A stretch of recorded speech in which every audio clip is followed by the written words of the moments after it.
What's going on, y'all? It's DB the Prophet. I'm back with another video, and I was talking with a friend of mine, which made me want to shoot this topic.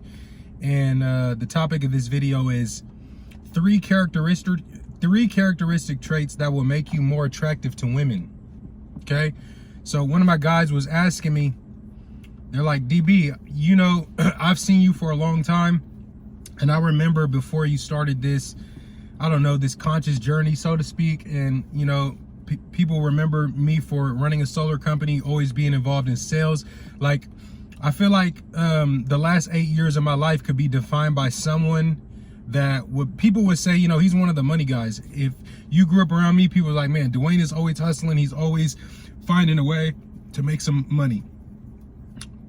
Boom. But me, I'm the type of person where I don't like to really wear my money. I do like to live in a nice neighborhood, and I like to drive a nice car, but I'm not one of the people that feel compelled to, you know what I'm saying, keep up with fashion trends, to keep up with, you know, to always have new jewelry on and etc. And I feel like a lot of people, that's their route for what I call peacocking. You know what I'm saying? It's like you give them a bright picture to look at by putting a bunch of jewelry on and etc. But it's like, these are things that attract the wrong type of women. So I want to talk about three things that attract women. And if you apply these principles to your life, I guarantee you that you will start having conversations with and meeting a higher quality of woman than you might be dealing with right now. So number one is discipline. I think that most men underestimate what women observe in terms of their behavior. I think that a lot of men think that women are easily lied to you. And I think that a lot of times men underestimate women's ability to discover the truth. So when you think about a person, like, to me personally, this is what I'm about to say. This is just my opinion, but I feel like women are not usually the best at having an understanding of the value of a dollar, right? Because a lot of the times women have been provided for by their fathers, their boyfriends, their husbands.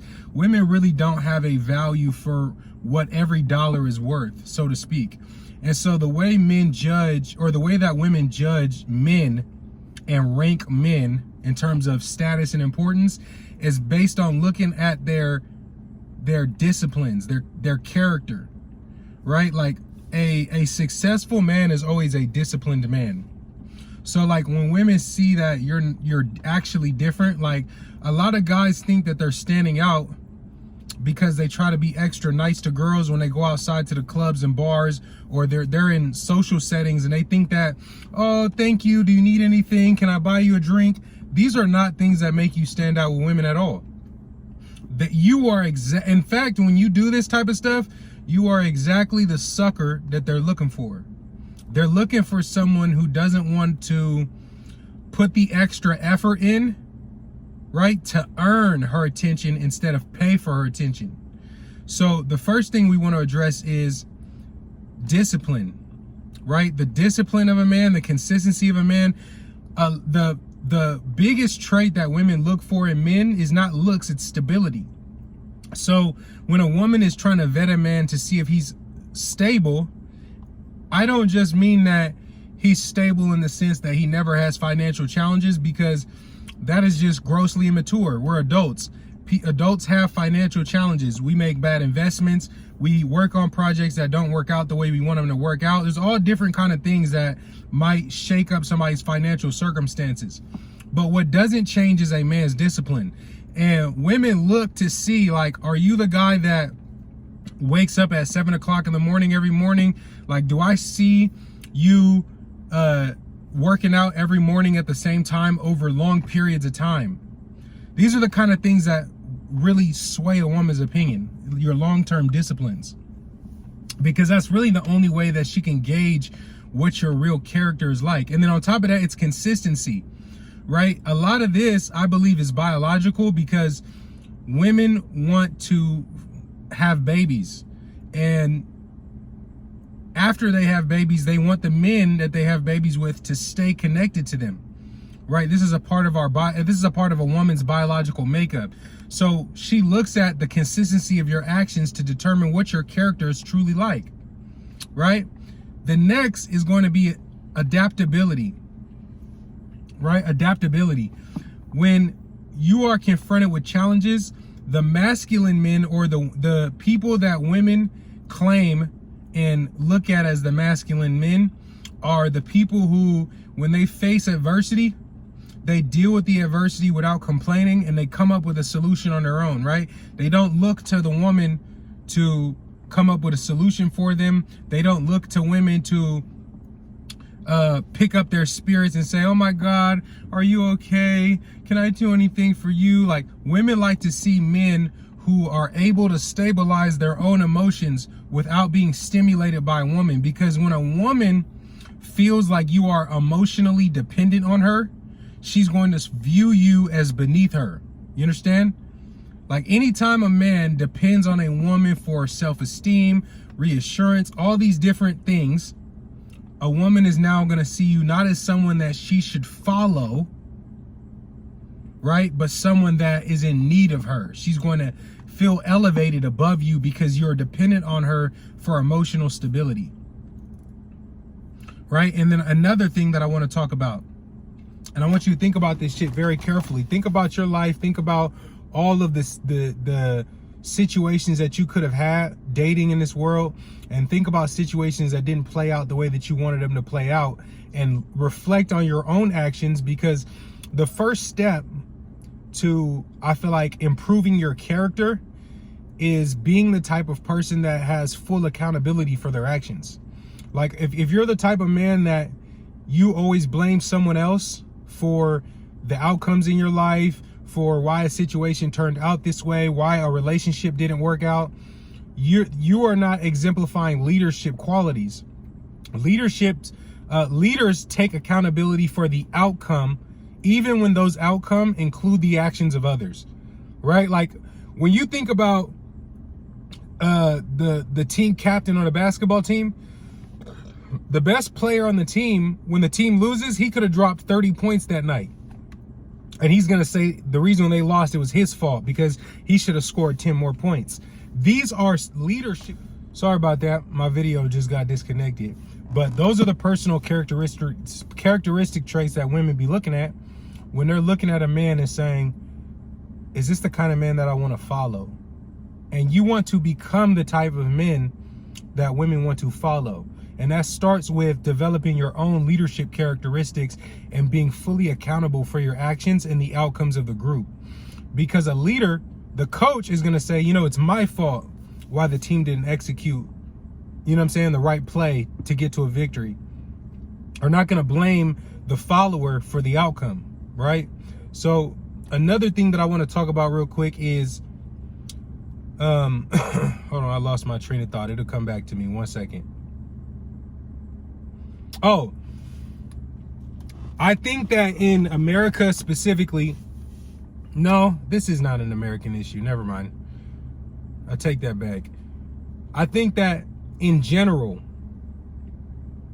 one of the biggest reasons why relationships don't work out in 2025 is because men and women are never in a collaborative space together when they're in a union or in a relationship, to where they're actually working towards something in a collaborative way, right? That is enhancing the wealth of both of them in the future.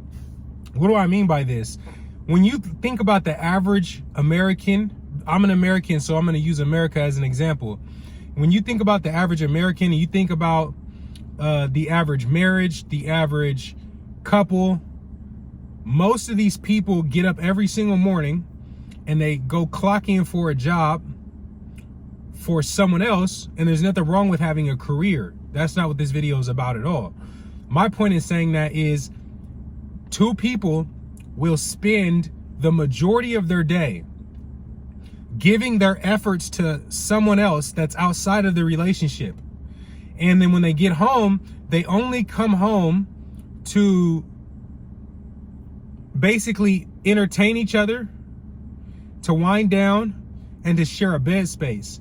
And then year after year, it's like the same people if their boss says, hey, I need you to move to Tennessee, that's going to take priority over what's going on in the relationship with the man. Same thing for a man. This is why I always say that men are not supposed to work for other men.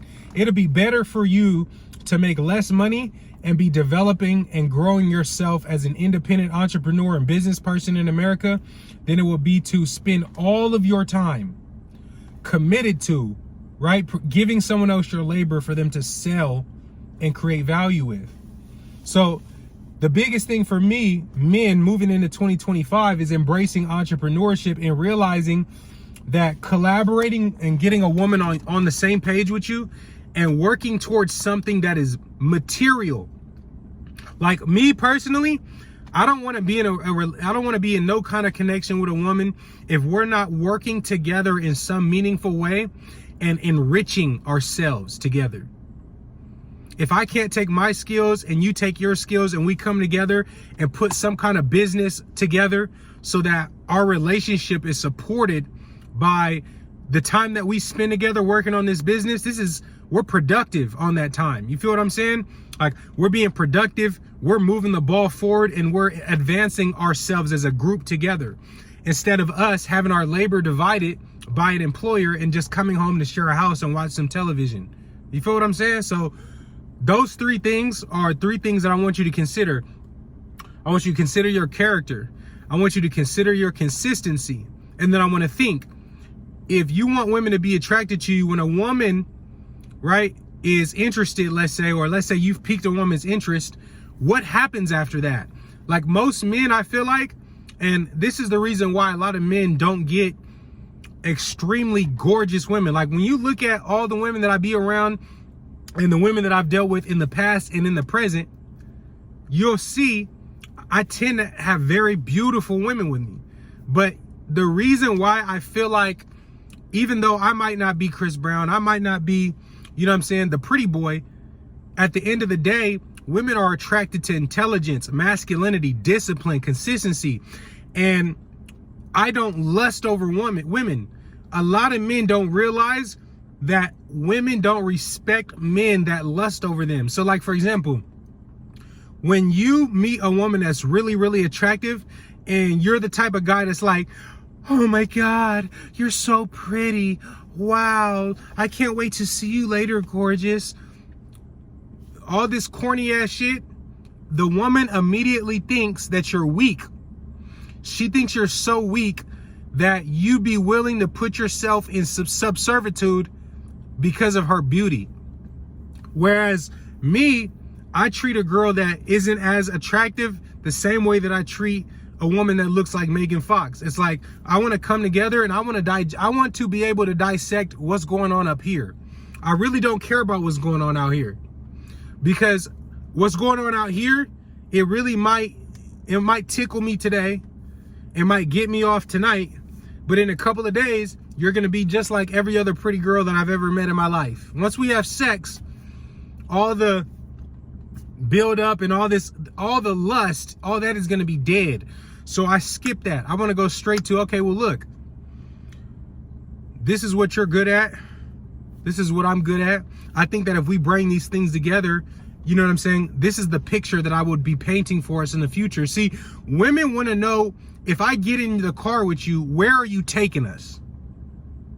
And a lot of you niggas, if a woman was to get in your car, you wouldn't even know where you're going. You have no idea where you're going in life. You have no destination.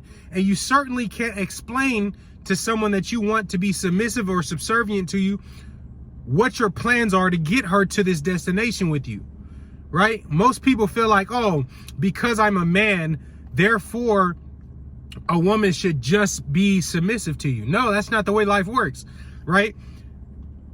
Everything where you present an idea that someone has to buy into is a sales pitch. And I have to realize that I have to earn the privilege of convincing someone to be on my program, right? I want to win a follower, right? I'm not entitled to one, right? I want to develop myself in such a way and speak and communicate in such a way that people naturally want to collaborate or work with me or be in partnership with me, right? That's all. That's the best way for you to go about this, is get somebody that's on your side, that agrees that she's willing to put in effort to go to the destination that you have planned out for your life. All right. So those are 3 things. I want you to just think about those 3 things. I want you to think about, where are we going, right? What's the destination? If I decide that I pursue this woman, and let's say that I get this woman on my team and she decides to choose me, where am I going, right? Then think about, what is your character? What do your habits reveal about you as a leader?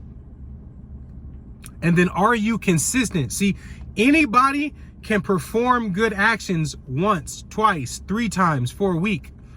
The few and the far between are the people that are going to spend months, years, and decades taking consistent actions towards things. And those are the people, it's not because they're so much better or because they know so much more.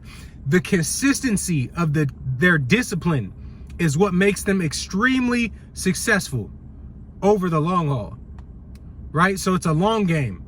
And as a man, you have to realize that the process of creating success and refining yourself is going to be a lifetime journey, right? So remember that, and I guarantee you in 2025, you will attract more women. Don't focus on the woman, focus on your personal development and who you are becoming. If you focus on that, naturally you are going to attract the reflection, the essence of femininity that is equal to the masculinity that you are projecting out into the world. All right, I'm gonna catch y'all on the next video, man. If you like this video and you got some nuggets, some game from this video, smash the like button for me and make sure you're subscribed to the channel if you're not subscribed already. I'm gonna catch you guys on the next video. Peace.